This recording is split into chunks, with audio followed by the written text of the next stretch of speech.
Hello friends, welcome back to another Tutorial Tuesday. Today we have wheel pose on the agenda, this really intense and beautiful back bend that so many people love to play around with. This pose is not a super beginner friendly pose as it is such an intense back bend and we need so many little alignment cues. We need to have so many different parts of the body open, warmed up, and ready to go to make this pose accessible and hopefully prevent injury in the future. Pose really takes full body activation here. We really open up through the arms, the shoulders, the chest, the abdominals, the hips, the legs, the wrists, the ankles. It is a full body back bend, and it is really great for working through flexibility of the spine and of working through the core. So we need to make sure that we have our wrists, our core, the front of our legs, and our shoulders opened up and ready to go.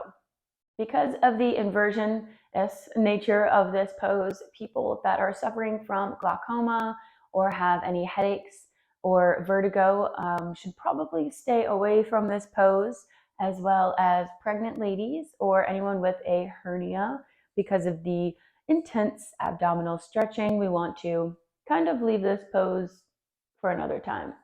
We are going to go through the alignment cues.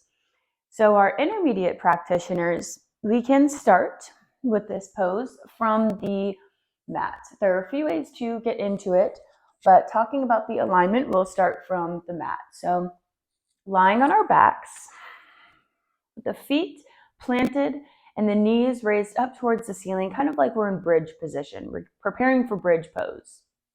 We want to check and make sure our feet are hip width apart. We're already grounding down through the feet here. Okay. Then we take the hands, place them right by the ears, palms face down, fingertips point back towards the feet. So this already might be a stretch here. And we want to make sure that we're already properly warmed up. We've already flowed through some sun salutations. We've already warmed up with some puppy pose and some other postures. So if we're not ready at this moment to try this along with me, we can either pause this video and warm up or just take a look and save this for later. We don't want to hurt ourselves here. So placing our palms next to our ears, we'll gently connect to the core, sucking the navel into the spine. On your next exhale, we press up from the hands, lifting the chest, walking the hands underneath the shoulders here. So we want to press the chest open. We might need to walk the feet back a little bit to find what feels comfortable here. So first we gaze in between the hands, making sure that the fingertips are pressing back towards the feet. We want to lift up the spine from the base. We're not compressing the lower back. It's nice and lifted, and we're squeezing through the glutes to send the hips up. We want to feel this beautiful rounding of the spine here. Conversation in that pose. So there are a few modifications if we're finding this entry or just getting ourselves a little bit more comfortable with this pose, a little bit harder. So we can take a block and place it in between our knees before we lift off from the ground so we can keep our knees a nice, beautiful hip distance apart. So you'll place the block there before you even lift up, and you'll keep it there the whole time, helping yourself to keep the thighs internally rotated. And if we're having any troubles with wrist issues, little problems there, we can place blocks on the ground right next to the ears, basically almost touching the ears here. And then we're going to place our hands on these blocks as we lift up, taking some of the pressure off the wrists. So we're making this a little bit more accessible by gaining a little bit more space towards the mat. And we're taking some of the pressure off the wrists. Another way to make this more accessible is to use the wall. So stepping about 3 feet from the wall, we plant our feet hip width apart.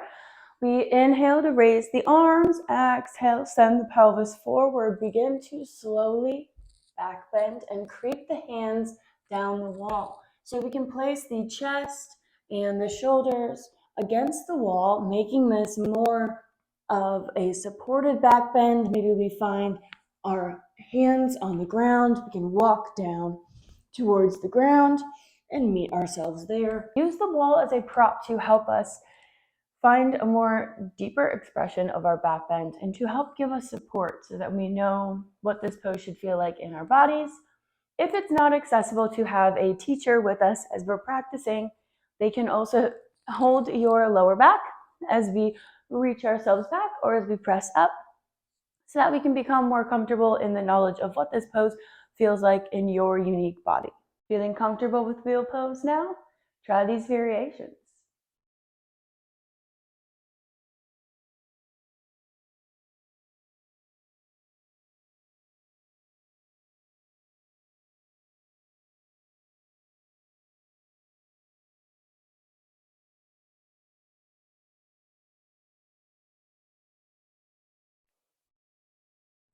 And after we've had our fun playing around with this inversion back bend, don't forget to counterbalance your back bend poses with some forward bending. So we can choose rabbit pose is a popular favorite, child's pose, shoulder stand, plow, anything to reverse the action of our spine. So if you practice along with me, take a moment now.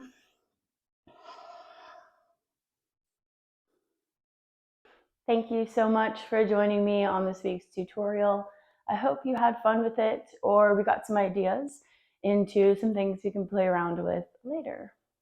I hope to see you again very soon on the mat, and let me know down below in the comment section if you have any suggestions or ideas on themes or poses that we can talk about next month.